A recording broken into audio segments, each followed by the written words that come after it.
El discurso como estructura verbal. El sonido, la vista y el cuerpo. Ese es el título.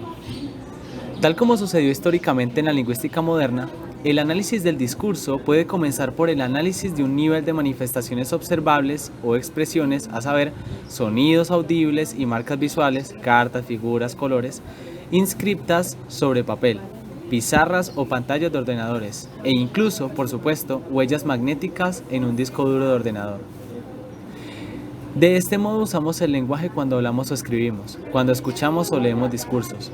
Podemos entonces concentrarnos, como lo hace la fonología, en las estructuras abstractas de estos sonidos en el discurso hablado y analizar cómo contribuyen la pronunciación, el énfasis, la entonación, el volumen y otras propiedades al sonido característico de las estructuras del discurso. Así, los sonidos pueden establecer relaciones entre oraciones, por medio, por ejemplo, del énfasis contrastivo, señalar actos verbales como las preguntas, indicar el comienzo o el final de un segmento de discurso o caracterizar la alternancia de hablantes.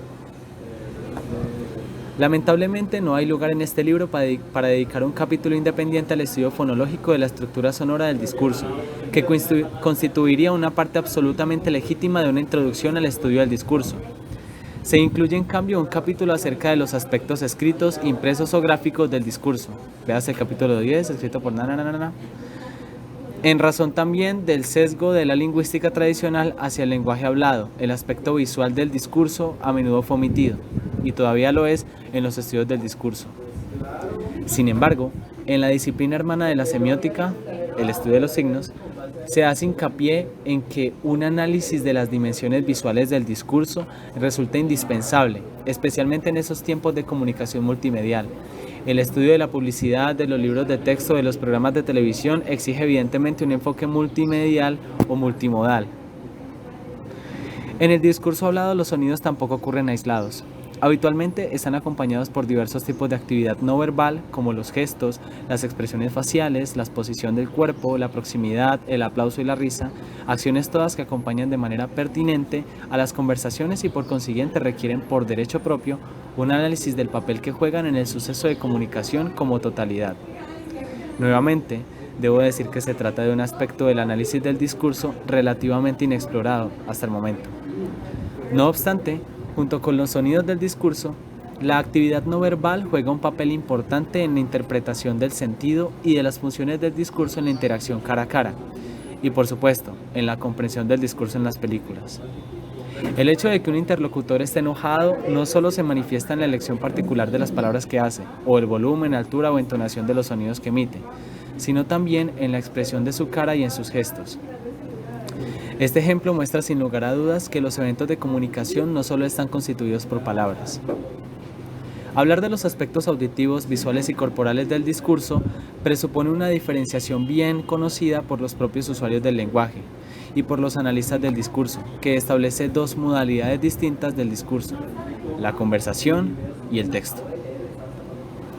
La conversación o el discurso hablado comprende las conversaciones cotidianas propiamente dichas y otros tipos de diálogo, como los debates parlamentarios, las reuniones de cuerpos colegiados o la interacción entre médico y paciente. El texto o discurso escrito, como el que usted lee en este momento, define un conjunto grande de tipos de discurso que comprende, por ejemplo, las noticias de los diarios, los artículos académicos, las novelas, los libros de texto y la publicidad. En un sentido más técnico, el término texto se ha utilizado en el análisis del discurso para hacer referencia, por ejemplo, a las estructuras abstractas subyacentes del discurso o para hacer referencia a la conversación transcripta. En el presente libro, sin embargo, utilizamos este término con su sentido cotidiano no estricto de discurso escrito.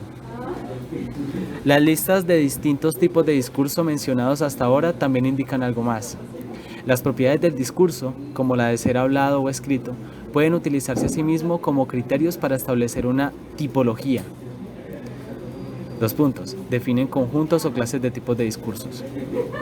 La combinación de estos criterios puede a su vez utilizarse para definir tipos naturales del discurso o géneros, es decir, tipos conocidos y empleados por los usuarios del lenguaje, entre los cuales se encuentran las conversaciones, los textos publicitarios, los poemas y las noticias periodísticas escritas. Título: Orden y forma. Se puede seguir avanzando en esta descomposición del discurso en sus diversos niveles o dimensiones hasta abarcar otros aspectos que caracterizan la conversación o el texto.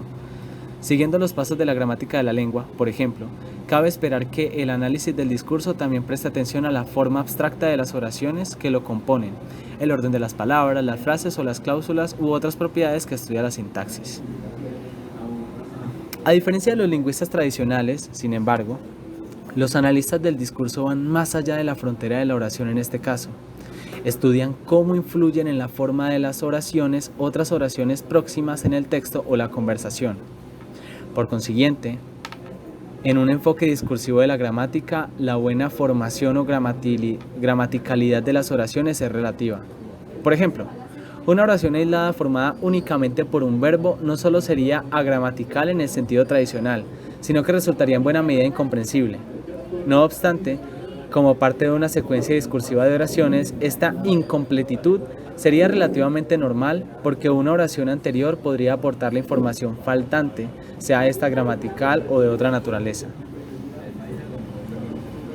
El orden de las palabras o de las frases en una oración no es arbitrario.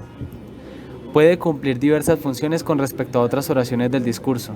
Por ejemplo, es habitual que en inglés y muchas otras lenguas la primera frase nominal, FN, de una oración exprese información ya conocida o dada por el receptor, porque es posible inferirla, por ejemplo, de oraciones anteriores o del contexto, mientras que las últimas partes de la oración suelen expresar información nueva. El orden de las palabras puede también desempeñar otras funciones, como la de indicar contrastes, énfasis o una elección entre varias alternativas. De modo análogo, el orden normal de las palabras de una oración pueden cambiar en función de la estructura de las oraciones anteriores o de la información que éstas brindan. Uno de los fenómenos más estudiados en la sintaxis del discurso es cómo la forma de las oraciones opera como indicador de la distribución de la información a través del discurso. Si contamos una historia acerca de una mujer determinada, podemos comenzar refiriéndonos a ella por su nombre. Por ejemplo, María Contreras. O bien podemos utilizar una frase nominal indefinida para identificarla. Ejemplo, abogada. Más tarde, podemos hacer una referencia a la misma persona con una frase nominal definida como la mujer o la abogada, o simplemente pronombres como ella o suya. En síntesis, la estructura formal de las oraciones en el discurso no es independiente del resto del discurso o del contexto. Es interesante observar, no obstante, que no solo la forma de las oraciones anteriores juegan un papel aquí, sino también la información contenida en ellas, a qué o a quién se refieren, qué supone que los receptores ya saben o en qué focalizan su atención. Todas estas son nociones que corresponden más bien a un enfoque semántico o cognitivo del discurso. Véase el apartado inmediatamente posterior. En consecuencia, el estudio sintáctico del discurso, tal como el de las funciones discursivas del orden de las palabras, de las frases nominales o de los pronombres, debe integrarse como un estudio de los otros niveles o dimensiones del discurso. Por esta razón, entre otras, los autores del capítulo 4, Susana Cumming y Tsuyoshi Ono, dedicado precisamente a estos aspectos del discurso, no lo titularon Sintaxis del discurso, sino El discurso y la gramática, que es menos restringido. Título: Sentido. Un aspecto crucial de muchas descripciones del discurso es el nivel de sentido, tal como lo analiza típicamente la semántica. No obstante, el término sentido es muy escurridizo y puede tener, él mismo, varios sentidos distintos. En este momento de nuestra exposición, sin embargo, hacemos referencia con este término a los sentidos abstractos y conceptuales propios de las palabras, de las oraciones, de las secuencias de oraciones y de discursos enteros. Los lingüistas suelen referirse a estos sentidos abstractos del discurso con la expresión representaciones semánticas.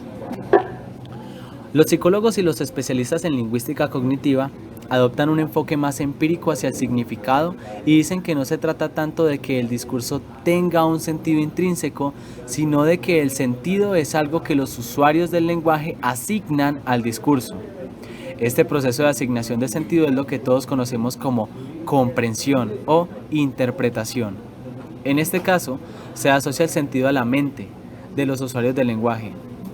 En estos enfoques más psicológicos del sentido, se utilizan también la noción de información, aunque debemos hacer notar que esta es una noción más general, pues las personas tienen mucha información, incluso muchos conocimientos, que no se expresan necesariamente en el sentido del discurso.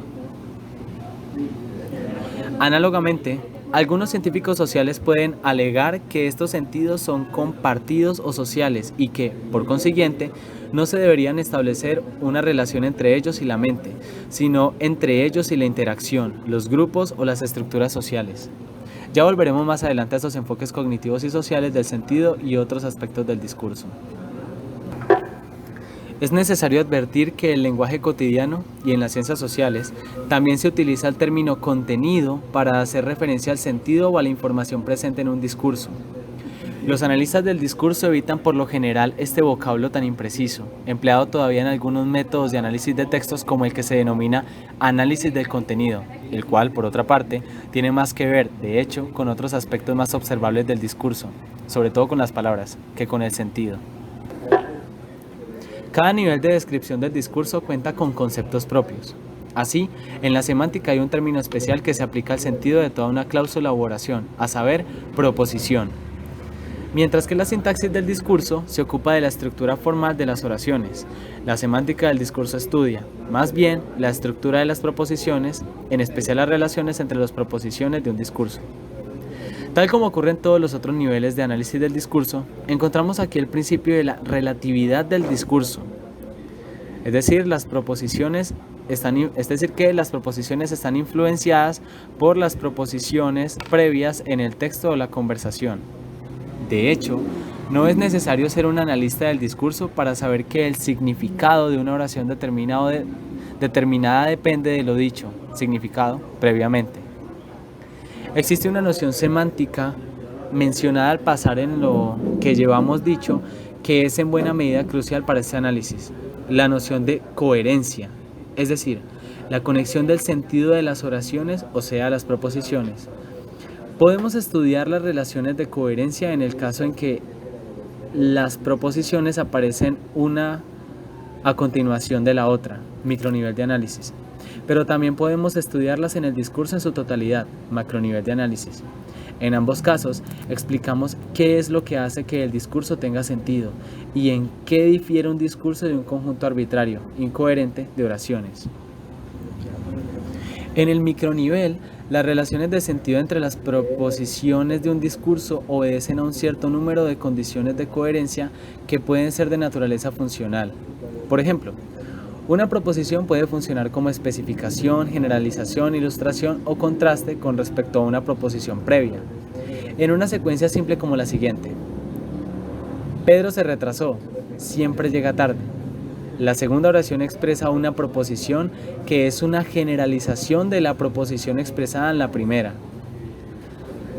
La especificación constituye otro ejemplo típico de la relación funcional que podemos encontrar todos los días en el diario o en las noticias de televisión.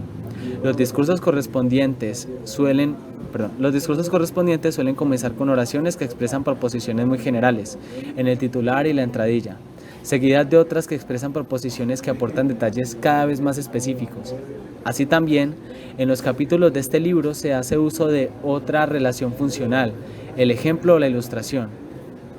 Dos puntos. Después de mencionar una propiedad general de un discurso, se puede aportar a un ejemplo o varios, como lo dice en el párrafo anterior. De la misma manera, un análisis semántico del discurso puede esclarecer cómo el sentido de la información se enfatiza, se pone y se saca de foco. También, según cuál sea el entorno discursivo, el sentido puede funcionar como el tópico de una oración, es decir, puede indicar de qué o de quién trata la oración. Así, en el ejemplo antes mencionado, el concepto Pedro, expresado explícitamente en la palabra Pedro y en el sujeto tácito él, del verbo llega, es el tópico de las oraciones. En todos estos casos, las diversas funciones semánticas dependen asimismo del sentido de la parte previa del discurso o del contexto y de la información que éste brinda, más precisamente del conocimiento que el usuario del lenguaje deposita en ellos o infirió de ellos. La semántica del discurso no está restringida a estas relaciones funcionales o a otras relaciones del sentido entre las proposiciones. Necesita también otra noción, la de referencia. El modo como el discurso y su sentido se relacionan con los sucesos reales o imaginarios de los cuales se habla, es decir, los referentes.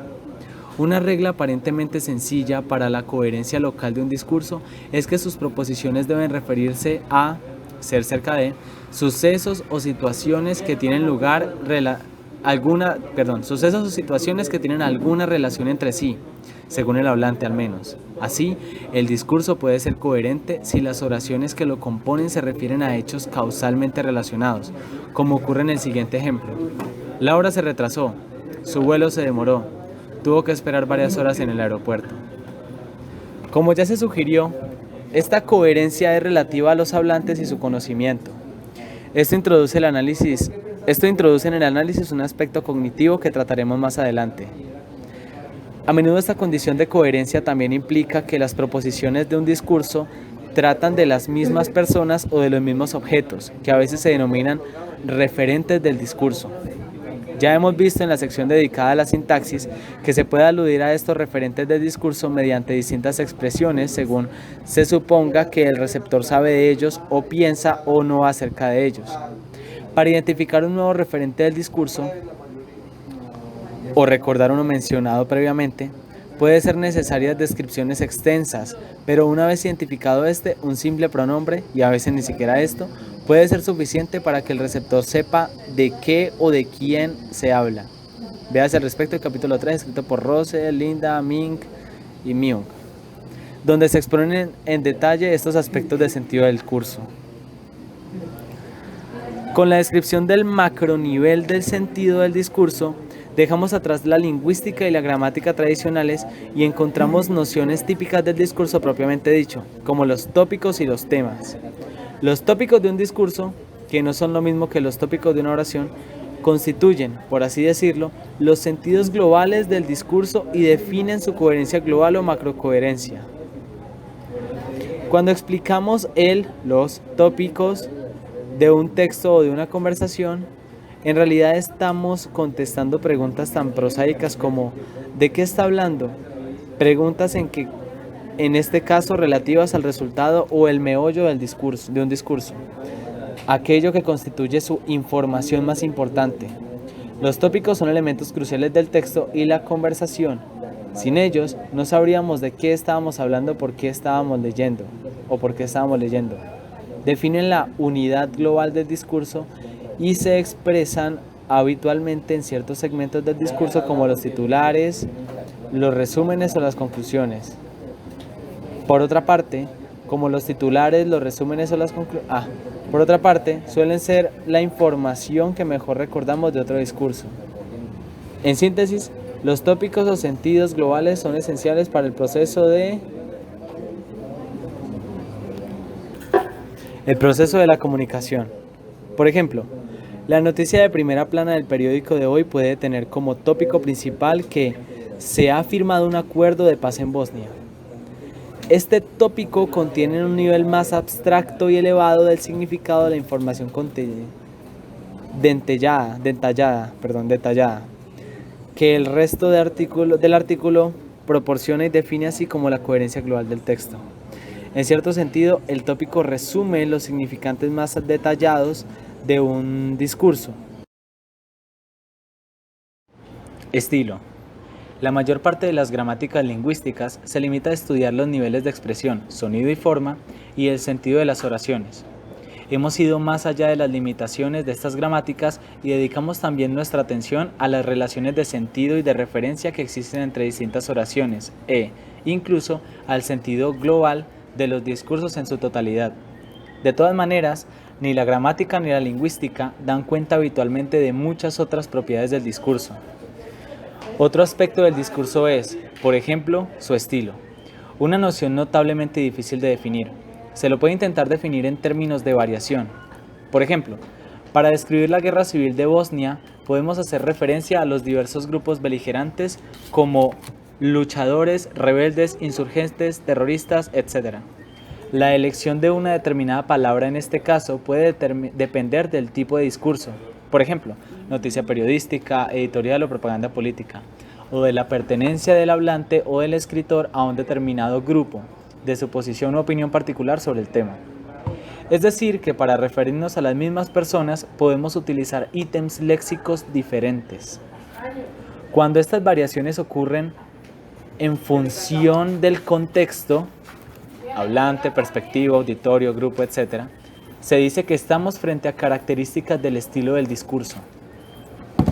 Para describir los mismos sucesos pueden también utilizarse variaciones en la pronunciación, en la escritura, en los elementos visuales o en los gestos que acompañan al discurso, o en el orden de las palabras, en el orden de las oraciones.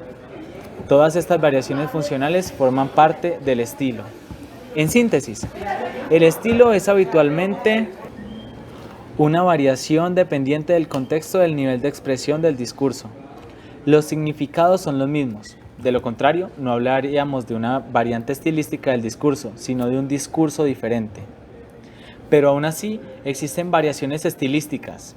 Se puede hablar de los mismos tópicos o sucesos, referentes, y hacerlo con distintos sentidos locales, detalles, como ocurre en el caso de la información que brinda sobre el mismo hecho un diario serio y uno sensacionalista.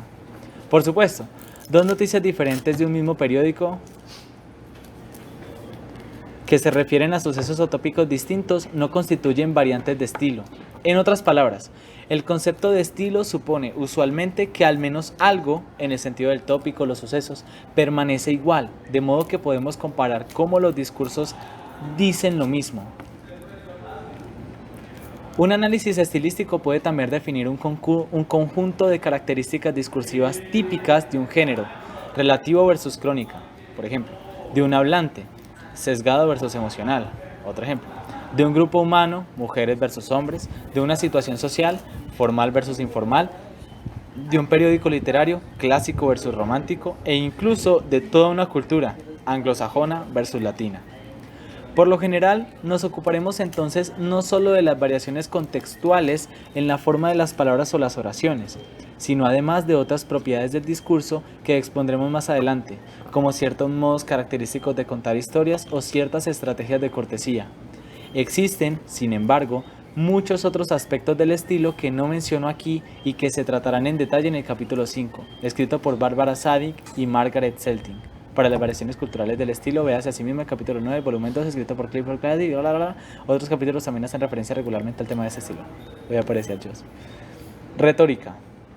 Otro subtítulo. Retórica. Hay otro aspecto del discurso estrechamente vinculado al análisis estilístico, que podríamos denominar la dimensión retórica del discurso, aunque el término retórica tuvo en su origen un sentido mucho más amplio.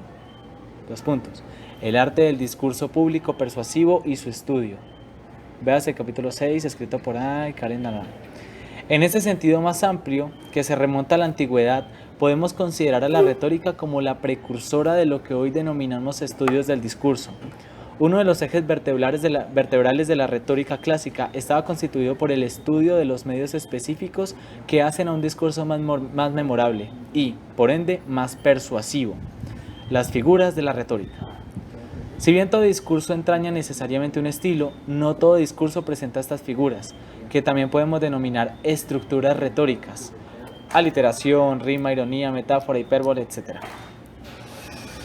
Por consiguiente, los análisis retóricos habitualmente se ocupan de estos recursos de persuasión, es decir, de las estructuras especiales del discurso que atraen la atención en razón, por ejemplo, de una repetición inesperada, de un orden invertido, de estructuras que quedan incompletas o de cambios del sentido. Aunque esas estructuras se estudian tradicionalmente dentro de las oraciones, no es necesario decir que secuencias enteras de oraciones o discursos completos pueden ser más o menos hiperbólicos, irónicos o metafóricos. Por otra parte, si bien las estructuras retóricas tienen relación con la persuasividad del discurso, tampoco es necesario insistir en que la función persuasiva del texto o la conversación no está limitada a la retórica, puesto que también puede depender del estilo, del sentido, de la coherencia. Subtítulo: Esquemas. Existe otro nivel del discurso que a menudo no recibe un tratamiento independiente y homogéneo, el de sus estructuras formales globales, denominadas también estructuras esquemáticas o superestructuras. Sin embargo, este nivel no es difícil de definir. Si, por ejemplo, aceptamos que los discursos tienen un sentido global o tópico, faltaría definir una forma global abstracta que albergue esos sentidos globales. En otras palabras, así como la forma de una oración se describe en términos de orden de las palabras, sintaxis, podemos descomponer la forma de textos y conversaciones enteros en cierta cantidad de componentes convencionales o categorías fijas y formular reglas que establecen su orden característico. De hecho, y aún sin conocimientos teóricos sobre tales estructuras esquemáticas, podemos por lo general identificar el comienzo y el fin de un discurso, el titular de un artículo periodístico, los saludos que inician una conversación o las conclusiones de una argumentación. Debemos subrayar una vez más que se trata de todos los casos de nociones formales, cualquiera que sea el sentido, contenido de un artículo periodístico. Siempre tendrá un titular que cumple la función de presentar y resumir lo que en él se dice. Asimismo, con independencia de lo que se diga para finalizar una conversación o una reunión, o de lo que se escriba para dar fin a un artículo, usualmente funcionará como una especie de categoría de clausura. En síntesis, en un sentido abstracto, podemos analizar un discurso en términos de una cantidad de categorías formales típicas, su orden y funciones específicos, realizando un proceso similar al que practicamos cuando analizamos una oración en términos del sujeto, el objeto, etc. Así, muchos tipos distintos de discursos comienzan con un resumen y terminan con una categoría de conclusión. Los argumentos, por ejemplo, pueden estar integrados por diversas premisas y una conclusión. Los relatos pueden estar compuestos, en abstracto, por varias categorías, entre las cuales la complicación de la intriga y su resolución parecen cruciales. En otras palabras, junto con su estilo, es posible describir diversos géneros en términos de estas categorías esquemáticas típicas. Mientras que las informaciones periodísticas y otras historias, así como muchos discursos académicos, por lo general comienzan con un resumen y terminan con alguna clase de conclusión, los poemas, los artículos publicitarios y otros tipos de discurso no lo hacen. Es necesario destacar que, como en buena parte de lo dicho hasta ahora, estamos hablando de estructuras abstractas. Otro tipo de análisis sería necesario para establecer cómo los usuarios del lenguaje construyen concretamente sus textos y conversaciones y, por ende, cómo se plasman en el discurso la coherencia, los tópicos, los resúmenes, los titulares y las conclusiones. Más aún, un relato tiene habitualmente estructuras narrativas, pero es evidente que también incluye muchas otras propiedades además de esta organización esquemática. Según el contexto del género narrativo, por ejemplo, pueden presentar relatos y explicaciones de acciones, descripciones de personajes y situaciones, una organización temporal, variaciones de estilo y de perspectiva. Esos y otros aspectos de los textos narrativos y argumentativos se estudian en detalle respectivamente en el capítulo 7 escrito por Eleanor Och y el capítulo 8 cuyos autores son...